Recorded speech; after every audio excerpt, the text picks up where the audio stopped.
নমস্কার বন্ধুরা, আমি রূপা ব্লগস উইথ রূপা চ্যানেলে আপনাদের সবাইকে স্বাগত জানাই। আজকের রেসিপি ধনেপাতার চাটনি। ধনেপাতার চাটনি কিভাবে বানালে সারা বছর সংরক্ষণ করে রাখতে পারবেন, তারই আজকে টিপস অ্যান্ড টিপস সম্পূর্ণটাই আপনাদের সাথে শেয়ার করছি। তো চলুন দেখে নেওয়া যাক আজকের রেসিপি। আমি আজকে ধনেপাতাটা এখানে 2 আঁটি নিয়েছি, আর ধনেপাতাগুলোকে খুব ভালো করে ধুয়ে আমি একটা ঝুড়িতে জলটা ঝরিয়ে নিয়েছি। আর ধনেপাতার ঠিক আমি শেষের অংশটা, আমার শিকড়ের দিকটা ফেলে দিয়েছি কেটে, বাকি পাতার অংশটা খুব বেশি ভালোভাবে নিয়েছি। এরপর আমি এখানে নিয়েছি দেখো কিছু উপকরণ। এখানে আছে আমচুর বা আমডালা, যে যেটাই বলতে পারো, সেটাকে আমি অল্প একটু জল দিয়ে ভিজিয়ে নিয়েছি যাতে করে পেস্ট করতে সুবিধে হয়। আর এখানে নিয়েছি দেখো গোলমরিচ নিয়েছি, আর নিয়েছি এখানে কিছু ঝালঝাল কাঁচা লঙ্কা, আর এখানে আছে কিছুটা আদা কুচি করে নিয়েছি এই রকমভাবে। এবারে আমি এগুলোকে সব কিছুটাই উপকরণকে মিক্সিতে খুব ভালো করে পেস্ট করে নেব। তার জন্য আমি একটা মিক্সিং জার নিয়েছি। দেখো, জারের মধ্যেই আমি ধনেপাতাগুলো দিয়ে দেব। আর ধনেপাতাগুলো যে আমি এখানে দিচ্ছি, আমি এখানে কিছুটা দিচ্ছি, আবার কিছুটা পেস্ট করতে করতে আমি অল্প অল্প করে দিয়ে পুরো ধনেপাতাটাই বেশ ভালো করে একটা মিহি পেস্ট বানিয়ে নেব। এবার কিছুটা ধনেপাতা দেওয়ার পরে আমি এখানে কাঁচা লঙ্কাগুলো অ্যাড করে দিয়েছি, আর দিচ্ছি গোলমরিচ, আর দেব আদা। আর এখানে যেহেতু ধনেপাতার চাটনি, সেক্ষেত্রে ঝালটা অতি মাস্ট।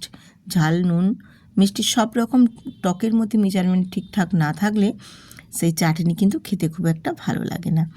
তার জন্য আমি এখানে দেখো আমচুর নিয়েছি। তোমরা আমচুরের পরিবর্তে তেঁতুল যদি থাকে তেঁতুলও নিয়ে নিতে পারো। দিয়ে খুব ভালো করে আমি দেখো অল্প অল্প ধনেপাতা দিয়ে পুরো একদম একবারে ভালো করে একদম মিহি পেস্ট বানিয়ে নিয়েছি। আর পেস্টের ঘনত্বটাও কীরকম রেখেছি সেটাও তোমাদের দেখিয়ে দিচ্ছি। একদম মিহি করে বেটে নিয়েছি। দেখো, সমস্ত কিছু উপকরণ বেশ সুন্দর করে মিশে গেছে, আর দিয়ে একটা পেস্ট বানিয়ে নিয়েছি। এরপর আমি এই পেস্টটাকে এক সাইডে রেখে দিয়ে এবারে চলে যাব গ্যাসেতে। গ্যাসটা অন করে আমি একটা কড়াই বসিয়ে দিয়েছি, আর কড়াইয়ের মধ্যে সর্ষের তেল দিয়েছি। যে কোনো চাটনির ফ্লেভার কিন্তু সরষের তেলেই আসে, তাই সরষের তেলেই যে কোনো চাটনিটা করে নেওয়ার চেষ্টা করবে। এরপর আমি এখানে গুঁড়ো মশলা অ্যাড করব, যেমন ধনে গুঁড়ো, জিরে গুঁড়ো, একটু চাট মশলা, একটু লঙ্কার গুঁড়ো, আর একটু হলুদের গুঁড়ো দিয়ে আমি তেলটা যখন হালকা গরম হয়ে যাবে সেই পর্যায়ে গুঁড়ো মশলাগুলো অ্যাড করে দেব। গুঁড়ো মশলাগুলো অ্যাড করে দিয়ে একটু হালকা করে নাড়াচাড়া করে ভেজে নেব, যাতে করে গুঁড়ো মশলার যে একটা কাঁচা গন্ধ থাকে সেই গন্ধটা চলে যাবে। এরপর আমি এখানে অ্যাড করে দেব ধনেপাতার পেস্টটা। ধনেপাতার যে পেস্টটা বানিয়েছি সেই পেস্টটা আমি ওই তেলের মশলার মধ্যে দিয়ে দেব। দিয়ে করে বেশ ভালো করে একটু নেড়ে নেব। একটু নাড়াচাড়া করে মিশিয়ে নিই। এবারে মিক্সিটা ধুয়ে আমি মিক্সি ধোয়া যে জলটা থাকবে সেই জলটাও এখানে আমি অ্যাড করে দেব। মিক্সিতে অনেকটাই লেগেছিল, সেটা ধুয়ে দিয়ে দিলাম। দিয়ে এবারে আমি এই ধনেপাতাটা ওই তেল মশলার সাথে খুব ভালো করে নেড়ে চেড়ে একটু কুক করে নেব। আর এখানে এটা কুক করে নেওয়ার আগে আমি দিয়ে দেব স্বাদ মতো এখানে নুন। যেহেতু চাটনির ফ্লেভার, সেক্ষেত্রে একটু নুনের পরিমাণটা বেশিই লাগে। আর দেব এখানে 1 চামচ চিনি। আর নুন, ঝাল সব কিছু যদি মেজারমেন্ট থাকে যে কোনো চাটনির ক্ষেত্রে, সে চাটনির স্বাদ কিন্তু একেবারেই আলাদা একটা টেস্ট নিয়ে আসে। এরকমভাবে তোমরাও যদি বানিয়ে সংরক্ষণ করে রাখতে পারো, তাহলে এই চাটনিটা সারা বছর ধরে তোমরাও খেতে পারবে। দিয়ে এবারে দেখো সব কিছু মেজারমেন্ট দিয়ে আমি এবারে চাটনিটা খুব ভালো করে একটু নেড়ে চেড়ে কুক করে নেব। এটা আমি কুক করে নিচ্ছি, তার কারণ এই চাটনিটা সারা বছর ধরে খেলেও একটু নষ্ট হয়ে যাবে না, খুব সুন্দরভাবে একদম থাকবে চাটনিটা ধনেপাতার। দিয়ে এবার নাড়াচাড়া করে নিয়েছি। দেখো জলের পরিমাণটা একদমই কমে গেছে, বেশ একদম শুকনো শুকনো হয়ে তেল ছাড়া হয়ে গেছে। ঠিক সেই পর্যায়ে রাখতে হবে।